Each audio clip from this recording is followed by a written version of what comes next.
ԱՄՆ ռազմածովային ուժերը Պարսից ծոցում և Արաբական ծովում սպասում են կրակելու հրամանի։ Իրանի հոգևոր առաջնորդը զգուշացրել է այն աղետի մասին, որ կլինի հնարավոր հարձակման դեպքում։ Նահանգները պետք է իմանա, որ եթե պատերազմ սկսի, այս անգամ պատերազմը տարածաշրջանային մասշտաբներ կընդունի։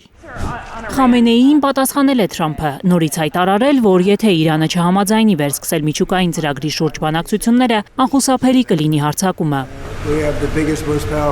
Մենք այնտեղ ունենք աշխարհի ամենահզոր, ամենամեծ նավերը, շատ մոտ, մի քանի օր եւ եթե գործարք չլինի, կիմանանք նա ճիշտ էր թե չէ։ Այն, որ այս պահին միջնորդավորված շփումներ կան Իրանի եւ Միացյալ Նահանգների միջև, հաստատել է Իրանի արտգործնախարարության խոսնակը։ Բանակցությունների կառուցվածքի հարցը քննարկումների փուլում է։ Տարածաշրջանի այն պետությունները, որոնք մտահոգ են եւ անկեղծորեն փորձում են դրական դերակատարում ունենալ, հանդես են գալիս որպես միջնորդներ։ Թուրքիայի, Սաուդյան Արաբիայի, Եգիպտոսի պաշտոնակիցների հետ է հեռախոսով խոսել Իրանի արտգործնախարար Աբբաս Արաղչին։ Նախագահ Փեզեշքյանը Թուրքիայի ղեկավար Ռեջեփ Թայիպ Էրդողանի եւ Ադրբեջանի ղեկավար Իլհամ Ալիևի հետ է քննարկել իրավիճակը տարածաշրջանում։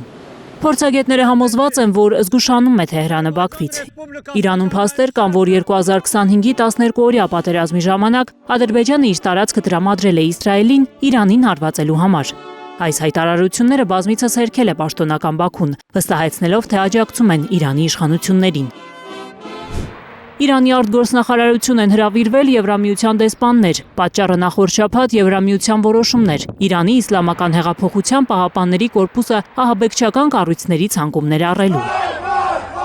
Կորպուսի մարտիկներն էին նաև փորձում հանդարտեցնել իրավիճակը անկարգությունների օրերին։ Իրանի իշխանությունը համոզված է, որ դրա պատճառով են այն ահաբեկչական անվանում։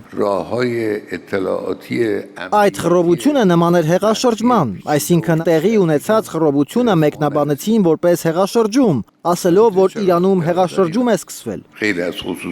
Հեղաշրջումը ճնշվեց, բայց դա հեղաշրջում էր։